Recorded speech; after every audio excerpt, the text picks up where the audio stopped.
এতদিন আলেম উলামারা মানুষের হাতে পায়ে ধরে বুঝতে, এই ছেলেরা বাপের ওপরে মোস্তানি দিয়ে বাপ অমূল্য রতন, এরা মৌলবীদের কথা বালগ্রাহ্য করে।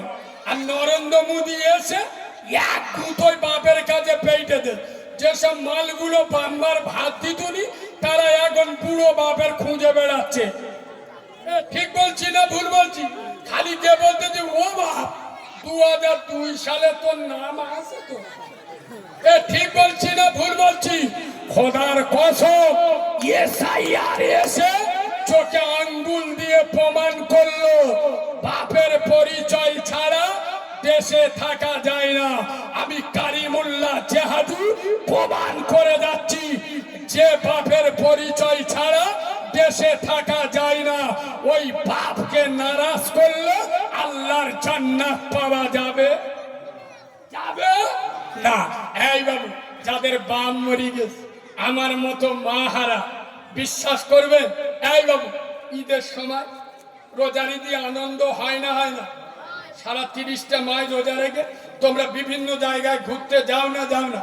লাচ্ছি সময় খাও। আমি নামাজ পড়ে কিচ্ছু খাই না। আমি কোথায় ঘুরতে যাই জানো? কবরস্থানে, আমার মার কবরের কাছে। আমার মার কবরের মাথার ধারে দাঁড়িয়ে বলি, মা এটাই যে তোমার কবর? আমি শিওর বলতে পারবো। লোকে বলে তোর মার কবর, তাই জেনে আসি। আর আমি যেদিন হয়েছি আমার মা মরে গেছে, তাই আমার জানার কথা কি? মা, আমি জানি না তুমি কবরে কি অবস্থায় আছো, তবে আরশের মালিক 30খানা রোজা রেখেছি, তারাবি আদায় করেছি। আল্লাহ, গুনাহগার আমি, আমার জন্য আমার মার কবরে আযাব দিস না আল্লাহ। খোদার কসম, আমি আমার মায়ের কবরের কাছে ঈদের দিন গিয়ে দাঁড়াই।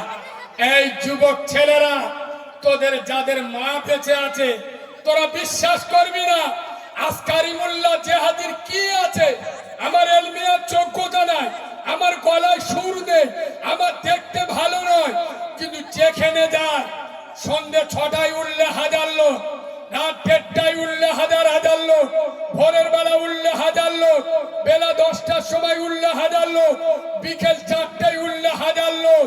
আরো শুনবে, শুধু ভারত নয়, America, England, German, Japan, Kuwait, Qatar, Bahrain, Saudi Arabia, মালয়েশিয়ায় আমি রাত্রে যখন জলসা করে বাড়ি যাই, পৃথিবীর বিভিন্ন দেশ থেকে আমার নেটে ফোন করে, কালিমুল্লাহ ভাই, আমরা বাঙালি, আমরা কাজের সূত্রে এই সব দেশে থাকি, কিন্তু তোমার বক্তব্য নেটে না শুনে আমরা ঘুমাই না। খোদার কসম, আমার ভাঙা কণ্ঠস্বর দুনিয়ার কোনায় কোনায় আল্লাহ পাঠিয়ে দিয়েছে। এটা আমার কৃতিত্ব নয়, এটা আমার মোরা মায়ের দোয়া। খোদার কসম, আমার কাছে কিচ্ছু নেই, আমার কাছে আমার বড় হাতিয়ার আমার মোরা মায়ের দোয়া। এই যুবক ছেলেরা, তোদের যাদের মা বেঁচে আছে, খোদার কসম, তোরা প্রত্যন্ত গ্রাম এলাকার মানুষ হতে পারি, তোরা মাকে রাজি কর, খোদার কসম খোদা রাজি হবে। আর খোদা যখন রাজি হবে, গোটা বাংলা নয়, ভারতবর্ষ তোর উপরে রাজি হবে। তোরা বাপকে রাজি কর, গোটা দুনিয়া রাজি হবে। আমি কালিমুল্লাহ জানি না এখানে কে আমার মতো প্রসবিনী মাকে হারিয়েছে, আদরের বাপকে হারিয়েছে, কে প্রসবিনী মাকে হারিয়েছেন।